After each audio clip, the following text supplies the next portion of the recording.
Here's a full body workout for you. Okay, so you're going to get a timer and you're going to set a clock to go off every minute. You can use a timer on your phone or you can just use any timer that you want to. So, you're going to do 4 different exercises for 5 rounds. I'm going to break it down for you and it's going to have different levels depending on where you are in your fitness journey. So, you're going to do either 30 seconds and then have 30 seconds rest, or 40 seconds and have 20 seconds rest, or 50 seconds and have 10 seconds rest. So the aim of this is that over time, if you do this multiple times, don't go too hard. You want to do once or twice a week, fit it in around your schedule, or if you just follow along and do once a week, you should be able to get fitter by the end of it. Okay, so we're going to do some basic movements. So I want to know that you're moving well.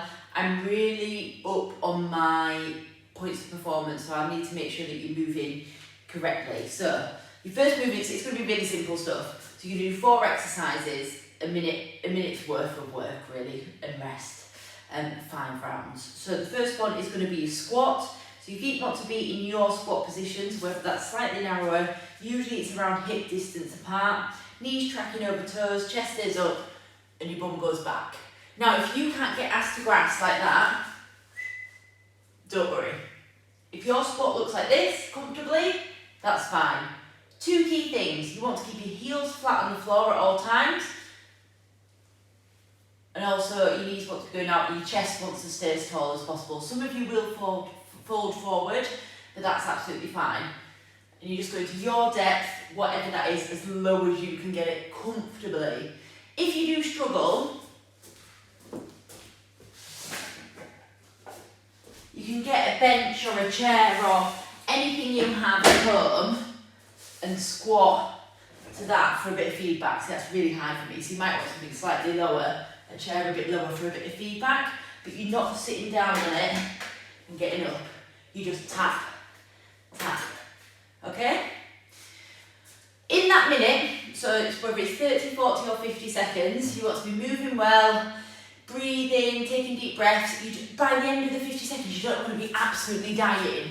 So that means you need to take more rest. You go slower as fast as you want. So say ding ding, timer goes. I can do 1 squat. Nice and controlled. It's not about going as fast as you possibly can, because you'll just burn yourself out. You've got 5 rounds to do.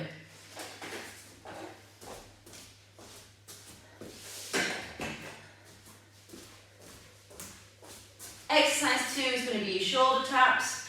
So you're in a long arm plank position, feet together, and you just tap in the opposite shoulder.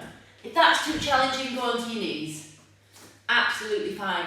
There's no harm in scaling any exercise so that you can do it. I'd rather you do it than not do it.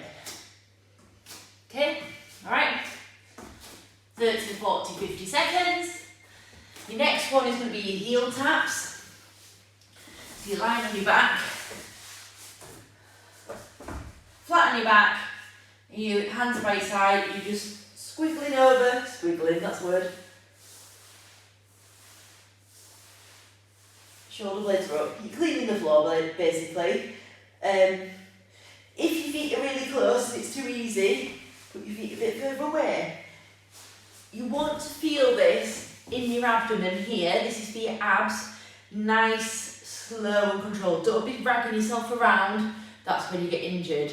Nice, slow, controlled, okay?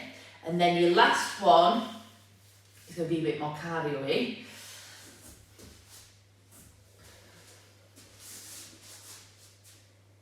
We'll just do plain simple star jumps today, alright, keep it easy. Star jump, clap overhead if you can.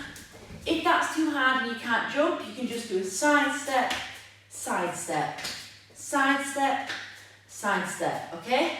So make it as hard or as easy as you want it to be. So set your timer, that's 4 rounds, 4 exercises, that's 4 minutes.